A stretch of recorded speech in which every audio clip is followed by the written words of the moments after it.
Okay, assalamu alaikum wa rahmatullah, alhamdulillah rabbil alameen, wassalatu wassalamu ala ashrafil mursaleen wa ala alihi wa sahbihi ajma'in, Allahumma salli wa sallim ala abdika rasulika sayyidina. Okay, some brothers ask about the fiqh Maliki. I'm surprised first why you ask about fiqh Maliki. But, okay, as you know, we have, in Sunni, there is four main madhahib, which is Hanafi, Maliki, Shafi'i, and Hanbali. And they are in order. Hanafi is the first one, because Abu Hanifa was born 80 after Hijrah, and he passed away 150. He lived 70 years old, 70 years. So he's the first madhab.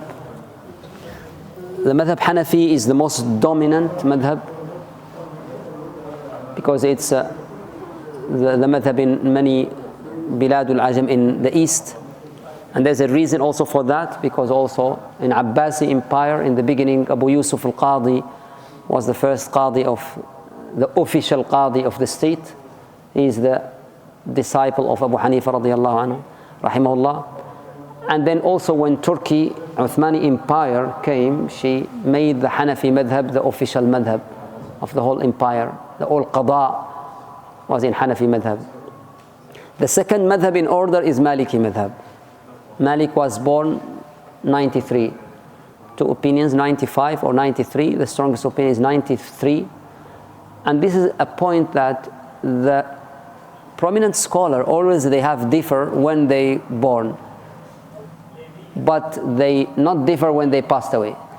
Because when they passed away, they became a prominent scholars. Everyone know them. But when they born, no one knows he will become a prominent scholar.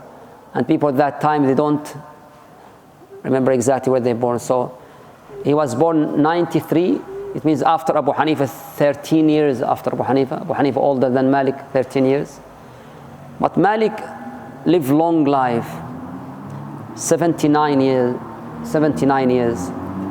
He was born 93 and he was passed away, which is 179, which is now we calculated it's 84 years. 84 years, which is the only one from the four who live long life. And the third one is Shafi'i, and then Hanbali. There's a connection between these four.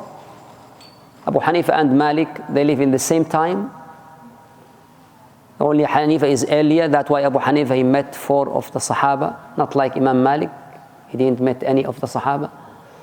And then also Abu Hanifa in Iraq, but Malik in Medina to Rasulullah sallallahu alaihi wasallam. But there is a Shafi'i was born in the same year where the Abu Hanifa was passed away. 150. Al-Shafi'i was a student of Imam Malik, and then he traveled to Iraq and became a student of Muhammad ibn Hassan Al Shaybani, which is the disciple of Abu Hanifa. Ahmad ibn Hanbal, Imam Ahmad is the student of Al-Shafi'i. So there's a connection between the fourth. And Imam Al-Iraqi, in his Alfiya, he wrote 1,000 lines about the Mustalah al-Hadith.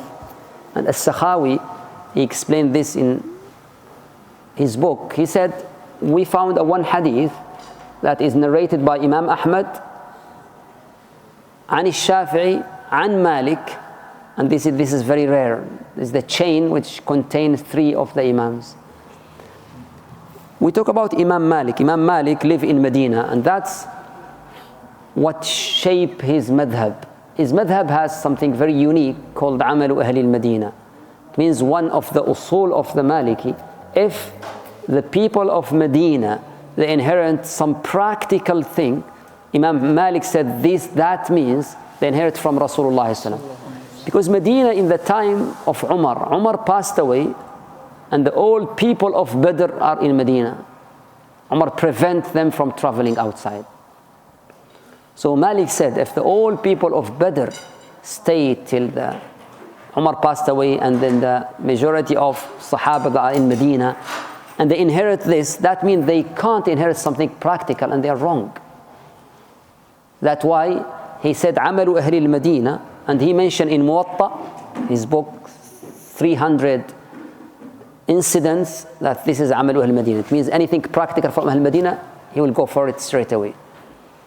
Imam Malik, as we said, lived 84 years, and he has a method of teaching that many of his students who took his madhab, they spent with him long time. That's the method of Abu Hanifa and Imam Malik mainly. Their students live with them long life. Abu Yusuf stay long with Abu Hanifa. Muhammad bin Hassan Shaybani long. Imam Malik, a student came and stayed with him 20 years, 25 years, 30 years. And they don't just learn the information, they learn the samt, the hadi, the character. They learn how the Malik teach, the way he teach, the way he give fatwa, the way he deal with the situations, the way he deal with the ruler. So they learn all of this. That's what the character of Imam Malik influenced the Madhab al-Maliki. How? Imam Malik, he doesn't like a lot of to ask about something will happen in the future. He will always say, why you ask? Just stay with something is in real life. Imam Malik, for example, has hayba. It means has a lot of respect. When he came to the dars, many students, they want to ask, they can't ask, just because of his hayba. That one day they said that when the Khalifa came with his son, the son of Khalifa, the Khalifa came to listen to Imam Malik of Hadith, Muwatta. His son of Khalifa, he just go around and come to his father and go away. So Imam Malik said, what's wrong with your son? He said, he's just afraid about you. You have a hayba. Once he see you, he just go and then. So he has a hayba. And some scholars say that hayba come from that his respect to the hadith of Rasulullah. He teach hadith of Rasulullah for more than 50 years in Medina. And he said he never sit for hadith till he make wudu, pray to rak'ah. And then he used to say, bring bakhur, you know bakhur, to the majlis. This is the hadith of Rasulullah. We should imagine that Rasulullah is just surround us. He's just with us now. So when the Khalifa, the ruler, the Amir al-Mu'minin came to listen to hadith, he came to Imam Malik to his house. And then he said, oh Khalifa, you want hadith or you want some fatwa? I said, if you want hadith, then I have to wear a special clothes for hadith Rasulullah. And I have to go to his mosque. And they have to do and they have to sit. That's out of his respect. That respect is what make the hayba in anyone who sit with his presence that feel that hayba. That influenced the Madhab Maliki. That Madhab Maliki, when the scholars say something, they will respect. Just like Hanafi also. That comes from a long company with the Imam. That they trust Imam. If he sees something, you know nowadays, if you teach some young people, where do you get this from? You know, they don't have that respect for that. These people, they live with them long time. They see their ibadah. They see their, how we deal with. One of his students from Andalus, from Spain, he came and spent with him 20 years. Yahya ibn Yahya al-Laythi came in the end of his time, the famous narrator of Muwatta. One day, an elephant came to Medina. And all people went to see elephant. It's not something unusual in Medina. And that's a dars of Imam Malik. That student, Yahya, stay there. He said, is elephant in your country? Spain. He said, no, I never see elephant in my life. Why don't go and see? He said, I came here just to seek knowledge from you. I don't travel from Spain to see elephant. I come for you. Then the Imam Malik make dua for him, that may Allah make you the source of knowledge in your country. And Allah accepted that dua. Yahya ibn Yahya al-Laythi is very young when he came to Imam Malik, and he came in the end of his life, and then he went back to Andalus. And before that, Andalus, some student of Imam Malik were there. But Allah put barakah in that dua, that person the Amir Mu'minin of Andalus, he never hired any judge in Andalus till he take a permission from Yahya ibn Yahya. That's why the Madhab Maliki spread in Andalus, because of this. Always Madhahib spread when the official, something official from the state come. That's what spread quickly. So that any Qadi, so then he will bring some of his students or disciples. Then Imam Malik, rahimahullah, also, he has a very famous also ibtila with the ruler. When the ruler want him to say something, Imam Malik, he refused that. So they sent some people and they hit Imam Malik so much, and they put him in a donkey during the Medina. And during that, Imam Malik, through the people, I am Malik ibn Anas.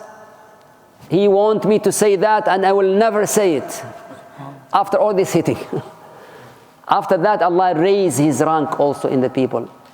And after that, he has a lot of problems, health problems. He can't attend the salah in the end of his life because of that. So that's give him a lot of respect among his students, that respect of hadith Rasulullah sallallahu alaihi wasallam. One of his features that he is very strict in hadith, to accept hadith. He said, I met 70 people in Medina. I would say each one of them, if he raise his hand for Allah, Allah will bring rain straight away. It means they are awliya. But I never take hadith from them. Because he is strict, because sometimes this man is very honest, but his memory is weak. So Imam leave them. No. Hadith Rasulullah you should have very sharp memory. Or if he told Imam hadith, and one day he missed some statement, another day, he will leave him straight away. He want to make sure that this is the hadith. That's why his famous book, Al-Muwatta. Muwatta, this word means he make it easy for people. He spent 40 years in this book. Why? Because every year he make revision. And he said, no, this hadith I will remove it. I want the most strong. That's why this Muwatta is the first kitab in hadith that we have nowadays.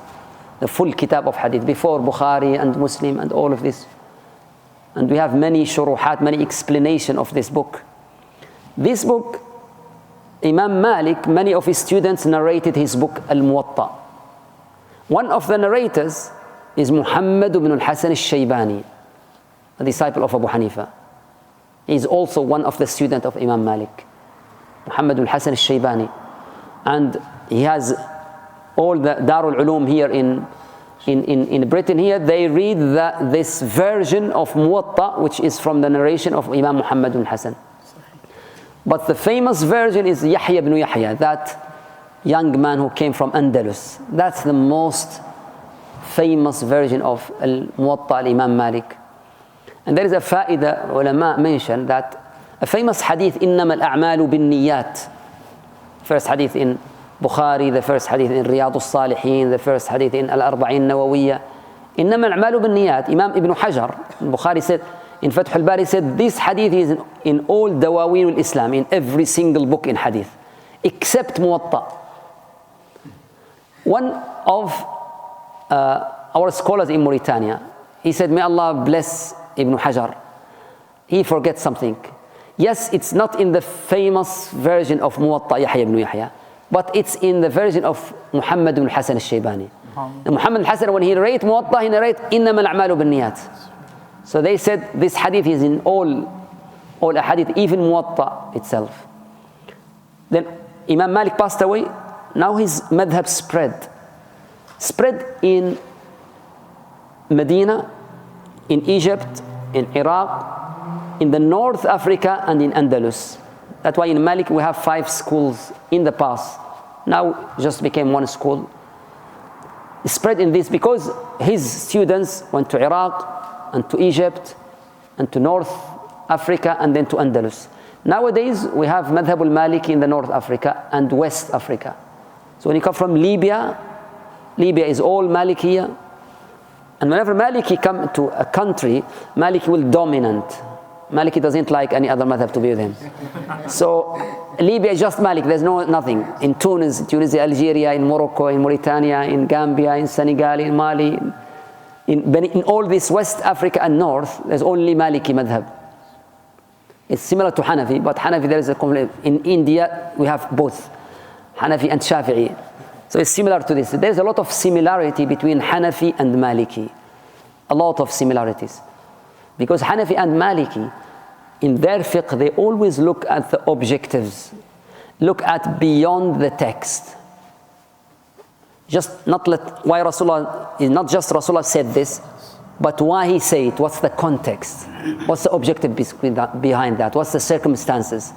That give their madhahib that they become very strong. That they look, and when nowadays when we have a lot of modern issues, when we apply these objectives and what behind that, that will help us a lot to give a correct verdict or hukum in these modern issues. As we said, his famous book is Muwatta, that his book, and then his students wrote a lot of masail from him and his fatawa. We have the famous book Al-Mudawwana. It's all Ibn al-Qasim, his famous disciple, asked Imam Malik, what if this about the masail? Nowadays, the Maliki Madhab in North and West Africa, they, from many centuries now, they prefer to read or study fiqh through poetry. They made a lot of poetry, educational poetry, and they said when you memorize that poetry, you can memorize all the masail, all the issues. So fiqh is in your heart. You don't need book to teach from. And we have a lot of, in North and West Africa, a lot of poems in this. And there is also order. If you want to learn Madhab Maliki, you should go through this order. You should start from small books, then middle books, and then big books. They said, if you miss this order, you will be not faqih. You should go from the order. And the order in the North and West Africa, famous order is start with a small book called Al-Akhdari. It's just about the Salah. And then Ibn Ashir, 314 lines. It's about Tahara and Salah and Zakah and Hajj. And some also of Tazkiyah, some of Aqidah. And then go to Risala Ibn Abi Zayd. And the last, the big book is Khalil, Mukhtasaru Khalil. And they have some poet of this, Ashalul Masalik, 1,200. My father, rahimahullah, he has a book, 4 volumes, in Fiqh Maliki. There is a small book wrote by one of the scholars from east of Saudi. East of Saudi, Ahsa, is Maliki and Shafi'i. It's not like other Saudi Hanbali. East of Saudi is either Maliki or Shafi'i, and Hanafi also a long time ago. So one of them wrote a small book in Maliki Madhab. My father explained that book in 4 volumes and made a lot of adilla and qawa'id and contain a lot of poetry called Tabeenul Masalik. It's in internet. Tabeenul Masalik. I studied that book with him, rahimahullah, rahmatan wasi'a. That's just a brief summary, inshallah ta'ala. Yes? Can you recite a few lines of the poetry? Okay. In my country, we learn everything during poetry. We learn seerah in poetry, fiqh in poetry, history in poetry, usul al-fiqh in poetry, even medicine in poetry, everything in poetry. We have 1,000 lines about medicine, traditional medicine, al-umdatu fi al-tib, seerah, all of this. So, for example,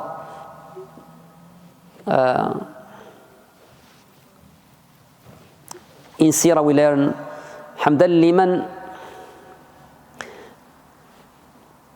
حمدا لمن رفع صيت العرب وخصهم بين الأنام بالنبي وعمهم إنعامهم بنسبته فدخلوا بيمنها في زمرته ودوخوا بسيفه غلب العجم فهم بنو أب وأم في الحرم وإن جمعت النسب الخطيرا وسيرة تكن بهم خبيرا حتى كأنهم بعين النقص في الصك قد لاحوا لعين الحس فالخبر كل الخبر كالعيان والخبر المنسوب بالإتقان أعلق في القلب وأشهى منظرا من مخبر عنه يكون نكرا خدمته صلى عليه الله بنشر ما من نشرهم طواه إلى آخره. All poetry we recite it like this, so it's very easy. If you drive from London to Manchester, you'll have 2,000 lines easily. You'll enjoy your part. Yes. Now I understand, and he will understand too, why the Mauritanians in our country, every time they are doing something, they are just reciting poetry. Everything in poetry. Yeah. In طب, my father studied 1,000 lines in طب, in traditional medicine. In history, there's a 3,000 lines just in history. In fiqh, in anything in, there's a famous book called Mukhtasar Khalil, which is the top of fiqh Maliki. And they memorized this book. It's very difficult, it's not poetry. My sheikh made poetry, but everyone, long time ago, they know this book. So the first chapter of this book, called At-Tahiru Maytu Ma La Dama Lahu. He talk about what is pure, what is impure. At-Tahir. There is a story that one day, there's a thief. He came to and steal the stuff from people and became very famous. The name of the thief is At-Tahir. That's his name. So the people, we want to know what's his look like, this At-Tahir. He always come and sit with people like he is one of them. And then one day he came to one village, and he's a very dangerous thief. So one of them recognized him, only one. He wants to tell the people that he is here without mention his name. So he said one line of poetry. He said, في البيت حاضر خذوا منه أول فصل من فصول المختصر في البيت حاضر خذوا منه الحذر. The first chapter of the book you know is here. Be careful. So they all know that the thief is here. Just how they involve in these books too much. Yes. So the soul of the action of the people of Medina. Yes. So it seems like a very, very, very strong argument. So how did the Malikis, in following this, if they come across a hadith, okay, if it was Sahih or very good, how do they deal with this? Malik said, if it's mutawatir, he will prioritize mutawatir straight away. But the conflict when it's hadith ahad, it's just one sahabi narrate this, and the amal, the action of al-Medina is against this. Malik said in his argument that, hadith, as we all know, the narration is always, Allah tested this ummah with the narration. Sometimes a weak narrator, sometimes he didn't memorize properly. That's why the ulama al-hadith, they want to make a lot of chains, then we make sure that this hadith definitely. But if it's just one hadith, ahad, maybe they miss something. But he said, how can all these people who in Medina miss these practical things? It's only in the practical things, not in something. That's his argument. A lot of the Malikis are famous for praying salah with their arms down. Yes. And there's a couple of different stories that I've heard. One is Imam Malik's arm was injured. That's not right. That's not right. That's not right. Okay, in Maliki we have two opinions. We have Sidl and we have Qabd, both in fiqh, Maliki. Malik himself narrated in Muwatta the hadith of Qabd. That's why many of Maliki scholars, they make Qabd. My father, rahimahullah, big scholar, he always make Qabd. There's two opinions. But that Sidl is the narration of Ibn al-Qasim. Ibn al-Qasim is the oldest student of Imam Malik, Ibn al-Qasim al-Utaqi. And in Madhab, if he says something, that's the mashhur al-Madhab. That's the general opinion. That's why this is famous with. But there's two opinions in the fiqh. Yes? So were people in Ahlul Medina who was praying like this? No, he didn't say that. He didn't say No, he didn't say that's Amal al-Madina. No, no. Okay, so In Muwatta, he didn't say that. so It just, in Malik, he didn't talk about this issue explicitly in Muwatta at all. But in Mudawwana, there's a narration about Ibn al-Qasim. I asked Imam Malik, and he said that. But there is no, he is injured or no, that's all not true. Any hadith that say that Rasulullah prayed with No, no, no, it's not a no, no, hadith. no, no, no, no, no, no, no. Those Maliki who try to support this, they say, Yunma ila Rasul. They try to criticize the hadith itself about the hadith of this is not the strongest one. So they try to make this. But no, many scholars, they make this. No, no, no, two opinions, yes. So would you say it's a fair assumption to assume that the reason for the amal of the people of Medina having priority is because the aim is to find the sunnah rather than hadith? Yes. And then the aim to research the hadith is still just to find the sunnah? Exactly, yes. That's the one, yes. That's the one, yes. He said this is sunnatun muttaba'a. Yes. It seems very strong. Yes, very strong argument. Ibn Taymiyyah wrote a big essay in Fatawa just about this. No, no. Was there ever a time where he did take the hadith and change? He went against, if you like, the opinions of the actions of Ahl Medina because there's too many hadith. Is there only that scenario where that happened? I don't know any scenario in that in Muwatta. I don't know any scenario in that in Muwatta. But we have to understand that nowadays, if you study fiqh deeply, you know that the imams, when they come to hadith, they look at the hadith in different ways. Sometimes we have to know that the hadith is not like the Quran. Hadith, Allah tested ummah with narrations, and there's a lot of people, they try to fabricate hadith. That's what makes the issue ijtihad. He tried to make his best, if this authentic or not authentic. That's why the imams differ. Okay, after, even if it's authentic, how can we understand this hadith? That's another issue also. Because some people nowadays, young people, they think, I will read the hadith and apply it. It's not like this. You have to think deeply. And when you see the discussion about the hadith, you'll find that the ulama, they look at hadith in a very deep way. That some people nowadays, they just take a hadith quick.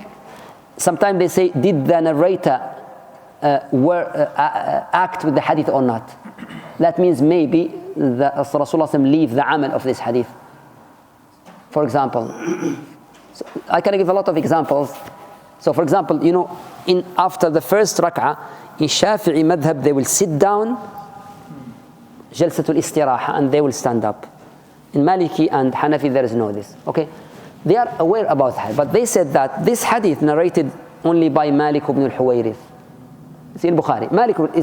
They said all the Sahaba, they pray with Rasulullah all their time. They never do this. Only Malik ibn al-Huwayrith. And Malik came to Rasulullah late, in the year 9, and spent 20 days with him. What does that mean? That means, they said, either Rasulullah that time is now become old and he do that just for a reason, or Malik ibn al-Huwayrith, he forget that. Because we can't leave all these prominent Sahaba who stay with Rasulullah more they look at that logic argument. It's not about just see some hadith and it's so long. أعوذ بالله من الشيطان الرجيم بسم الله الرحمن الرحيم